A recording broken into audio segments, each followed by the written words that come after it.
they are a favorite team, so it kind of hurts to talk Yeah. about their off season. But Yeah. this is a great season for the Raptors if it does end here and they lose in five.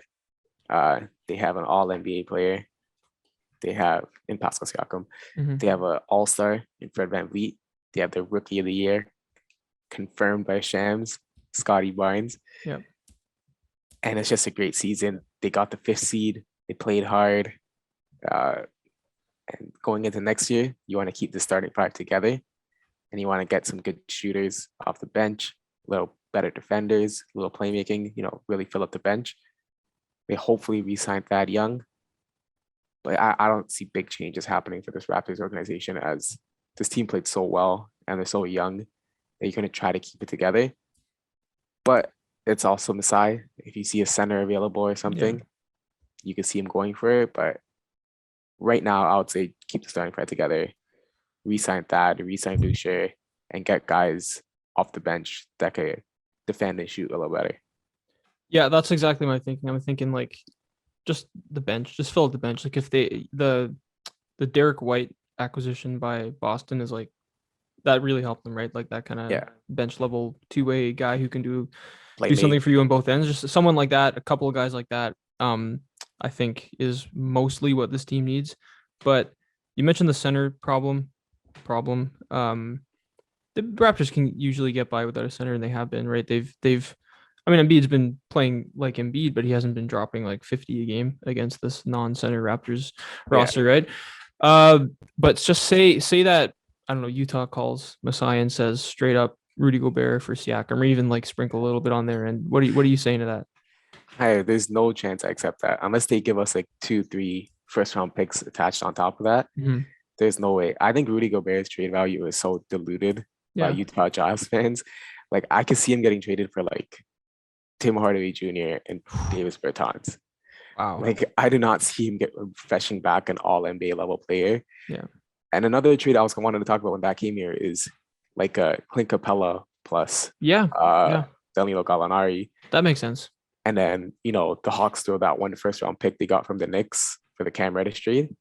And then the Utah Jazz go flip Gallinari, that Knicks pick that Atlanta got, and their own pick to go get like Grant. So they get Grant and Capella for Gobert.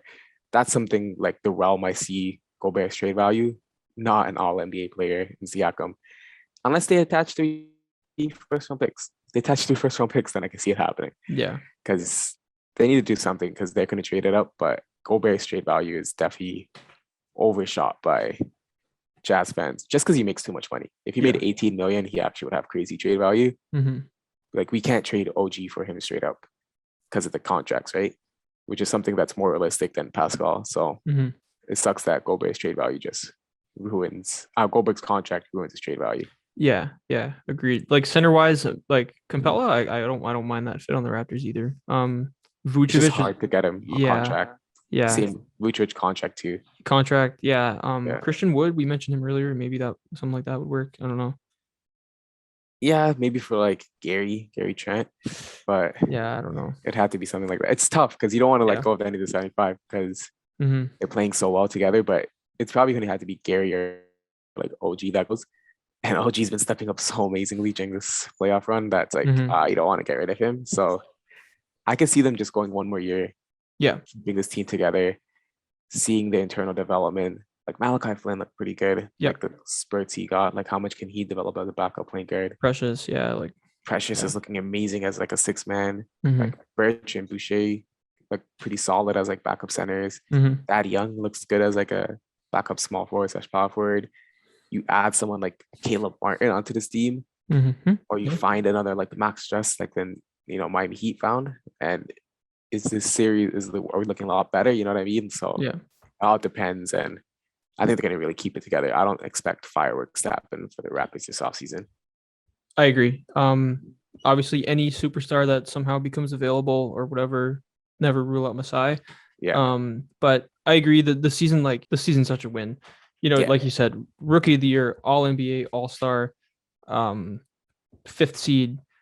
Gary Trent Jr. easily could have been like a second team All Defense or something or something like that, right? There's just Fred VanVleet too. So much to build on here. The team is young enough. The core works together well enough. We had concerns that Scottie and Siakam wouldn't be able to play together. I don't think we have those concerns anymore. No. And yeah, no, I totally agree. I think keep it together, and you could totally be a top 6, 5, maybe even 4 seed in the East next year with Scottie Barnes improvement and Gary Trent's improvement and Precious and all those guys. A couple of more bench guys. Yeah, totally Yeah. with you on that. And we don't know how much Scottie can improve because that second year jump is crazy, right? Yeah. So imagine he takes a huge second year jump Mm-hmm. and he's the first option now, and then Pascal second Yeah. option, like Freddie third option, OG fourth Yeah. option. Like that team looks a lot better. So yeah, you have to keep this team together for at least another year. Hey, Scottie starts shooting 34, 35, 36% from three, and he's like borderline all-star caliber player in my opinion already. Yeah. So It's gonna be crazy. thanks for watching. Subscribe here so you never miss the best clips from Stretch the Floor. Hit the links in the description below to find us on all podcast platforms, and follow us on Instagram.